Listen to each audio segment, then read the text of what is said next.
Hello everyone, what's up? Chris15 here with another video review for The Acolyte. Today we're taking a look at episode 6 of 8, so we are almost through with it. And I don't really have too much to say about this episode. This is probably going to be a quick one, because it's one of those episodes where I think a lot happens, and yet not a lot happens at the exact same time. This was certainly a quote-unquote rest for the characters, but I think the things that are happening in this episode are going to prove to be very important for the setup for the last two. It seems, based on how this is being presented, that the sides have shifted in a predictable / unpredictable way. Because, I like, after the first two episodes, I don't know if we would have necessarily thought this is where the story was going, but now it seems like this is obvious where the story's going. So that's why I mean predictable / unpredictable. Where it seems like it's now going to be May and Soul teaming up to save Osha, who is going to lose herself to the power of the stranger and the dark side and be tempted over to his perspective.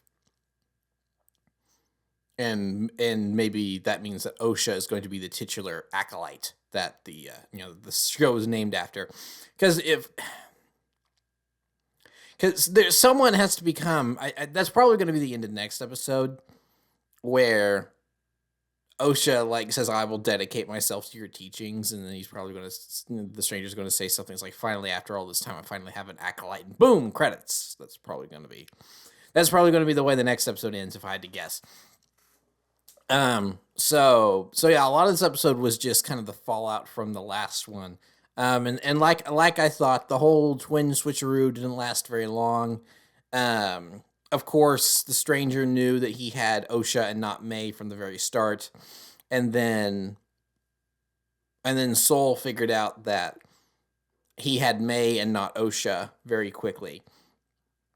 I think there could be some debate over when he exactly figures it out. I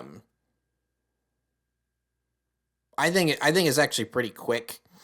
I saw a couple people saying that it's when he noticed that the droid had been reset, and that was his. Ooh, this isn't who I think it is. No, I think it's actually much earlier in the episode. I think it's when he's downstairs resetting the transceiver, because there's that moment where he's standing and he's wallowing in his grief of having lost everyone, and then there's kind of a beat, and suddenly his head kind of flicks up, and he looks towards the ladder to the cockpit, and I think that's the moment where suddenly he's sitting, like he's calm, he's centered himself enough after allowing himself to dive into that grief, and now he's centered himself in the Force enough to where he finally reaches out and he's like, "Oh shoot, this isn't who I thought I had. Oops." And then, because every little moment he does afterward, I feel like is kind of keeping her from attacking, keeping her either away from him or stopping, or keeping her kind of quote unquote restrained in close quarters. He very quickly hugs her, which the suddenness of the way he grabbed her, I thought was very odd. And then I thought, oh no, wait, he's not hugging her, he's restraining her, of the keeping her off her guard, and kind of keeping her arms where he could easily grab them should she make a move for a knife. Then him asking her to go check on what's wrong with the ship was probably a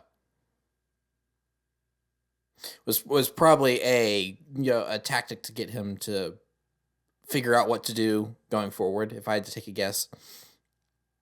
So yeah, but I mean, regardless of when exactly he figured it out, I mean, it was like I thought. It's like there was no way they can actually keep up the switcheroo for very long. Obviously Basil knew it from the very start. I am curious if Pip's going to be restored, or if he's actually just straight up been reset, and now he's going to be like a completely, I was about to say character, but Pip hasn't really been too much of a character thus far. He's kind of been more like an accessory being worn on Osha's belt. So, although if we are doing the thing where May drifts back to the light, and Osha's the one lost to the dark, then Pip being reset, and then he now becomes May's companion, and then Pip has this, because I think the thing is that it's kind of established in Star Wars that the longer a droid goes without a memory wipe, the more of a personality it forms for itself. And she reset him to factory settings. So I don't know if there's a way to undo that, or if now, as time goes on, Pip's going to become more, develop a personality again, whether it's the same personality. Because, there's little cute little beeps, and he seems to have like a cheery little personality based on the beeps and the movements and everything. So now will he eventually get back to that, or will he now be a darker a droid to match his new master? I think that could maybe be interesting. So then another thing we had with this episode is the further bureaucracy we're seeing of the Jedi and how they operate. We're still not talking to anyone on the High Council or really getting anyone important involved. We're keeping this at middle management. Master Venestra is leading this assignment on her own. I'm fairly certain at this point that Madame Venestra. I wanted to say Madame Vastra. That's a character from Doctor Who. Master Venestra. I'm pretty sure that she is the stranger's master, and he was her Padawan. And that scar we see on his back is from her lightsaber whip. And there's also, and I think another thing that makes that the what's going to tie into that is the line she speaks, which seems very odd at this point in time, where she's looking around all the dead bodies, and she says something to tip the scales. Unless I am missing something and I've forgotten something that's happened earlier in the show, that line makes absolutely no sense. Why did she say that? There's obviously a hidden context to that we're not aware of. So is that something? So has she figured it out in that moment where she and her former Padawan, she sensed her former Padawan was drifting towards the darkness. She tried to fight him. He ended up escaping wounded, but he still escaped. So she's known all this time that he's kind of been out there. She just hasn't really known where he's been.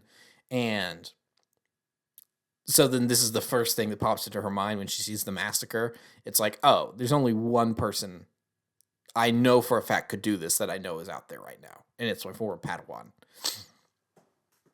So I think that's certainly a possibility, and it makes her line. And so it's like, if that's like like one of the last conversations they had, then her saying that out loud makes sense. Otherwise, I think it's a little weird again, unless I'm forgetting a moment in a prior episode that is a deliberate callback to. I don't know. So so yeah, then I think the big thing about this episode, really, aside from the rest of that, is of course Osha and the stranger on that island, which is not Octu. They've been very clear about this, that this is not Octu, although it's very clearly trying to be reminiscent of Octu. And I have to say, I loved all this. The clear manipulation of the stranger trying to persuade Osha into joining him. It was like a flip on everything from The Last Jedi, which I love. Because maybe controversial, I actually like The Last Jedi. Does it have its problems? Yes, but I think the stuff that it was really trying to do right, it did really, really right. About being, all the Luke Skywalker on the island stuff. I loved all that. And him training Rey and etc. I loved all that. And so to see a different take on it here, but from the other perspective of this is the dark side we're going to probably be taught about and stuff here, I find that really, really, really interesting. And I really like the idea where this is going. And kind of made in like some of the it's interesting now. We've had 2 back-to-back episodes where we have had like direct callbacks to other Darksiders that will come later on down the line. Episode 5 ends with Kylo Ren's theme, unmistakable. This episode ends and we have a clear allusion to Darth Vader. I mean, she's got that helmet on and she's breathing heavily because her senses are being cut off and stuff. And I wonder what she's maybe sensing through the Force that's getting her to breathe heavily, or maybe she's not great with confined spaces. I don't know. So she's freaking out a little bit, feeling a little claustrophobic in that helmet. But the breathing, the that is so clearly supposed to be reminiscent of Darth Vader. So we have two. They're not even callbacks, since this happens before all that. So allusions to those characters, let's say. So I wonder if we're going to get anything going forward in the next episode or two. If there's any more, it's like, is there going to be like some sort of allusion to Count Dooku, Darth Maul, the Night Sisters? Maybe. I mean, I guess you could say we already sort of kind of have that with the witches earlier in the season. And we know they're going to have to be showing back up through another flashback at some point. So I don't know. But yeah, no, I loved all the stuff on the island. I thought that was really cool. I'm eager to see more of it. And the clear him allowing her to leave and saying, hey, you could go to the ship right now. I mean, he did say, no, you'll have to hurry if you want to swim, and you make the swim to the ship by the time the tide comes in. But, he's saying the ship's right there. You could take it. So he's kind of getting now, would he really let her leave? I don't know. But he's making her think she has the option. And she's deciding to stay anyway. So I think that's really interesting. Even it's so, because I mean, they clearly went back and forth on where they wanted to go with it and stuff, but I did actually find the dynamic between Rey and Kylo Ren really interesting in The Last Jedi and even in The Rise of Skywalker.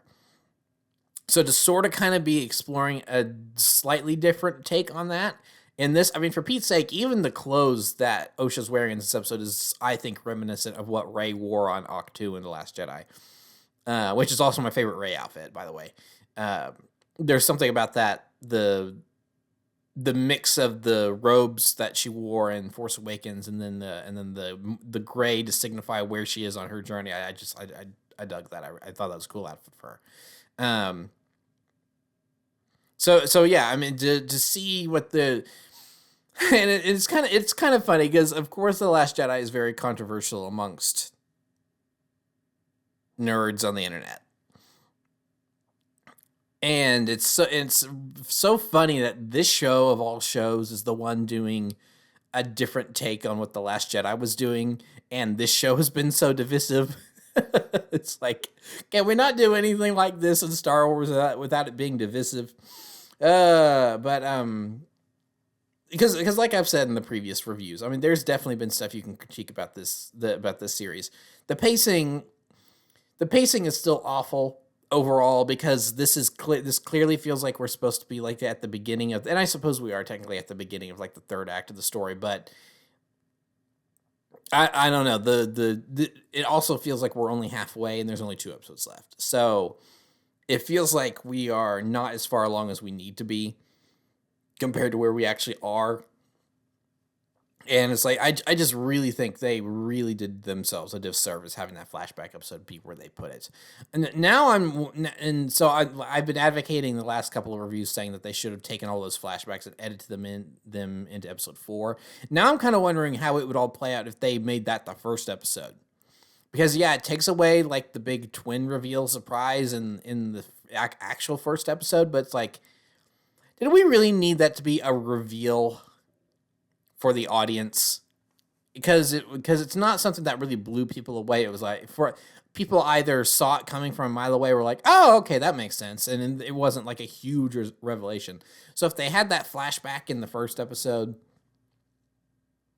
and them showcasing this is what's going on, and then we move forward 16 years and we have everything play out after that, I wonder if the pacing would be better, and also we would then be getting drip fed little hints over time of, everything you saw isn't exactly what happened. And things are a little different than you think. Then maybe we would feel more in Osha's shoes. And so maybe that would help people relate to her a little bit more. And then maybe by the time we get around to these episodes, people would be going, oh, and maybe it's like, depending on how the next episode goes, maybe it'd be like, oh yeah, no, the stranger's making some good points here. It's like, maybe Osha should go with the stranger and be a Darksider, because of look how they lied to her and have been lying to us, the audience. Where the way it's been edited now, it's like, well, duh, we see that there's something amiss from a mile away. So I don't know. I didn't really think there was any weird editing in this episode, which was good. Especially compared to the last couple episodes where I noticed clear editing weirdness. This one seemed fine to me, but yeah, no, there wasn't a whole lot going on in this one. This was a lot of setup for the finale for the series in the next 2 episodes, which we are getting very close to now. So, yeah, that was really all I had for this one. Not a whole lot to talk about, at least in my estimation. So, yeah, I'm eager to see how this all wraps up in the next couple weeks. So, anyway, that'll be it for this review. So, thank you so much for watching. Remember to like, comment, subscribe, all that great stuff. Remember to follow me on Twitter and Instagram. Those links are in the description below, and I'll see you guys next time. Thank you so much for watching, and goodbye.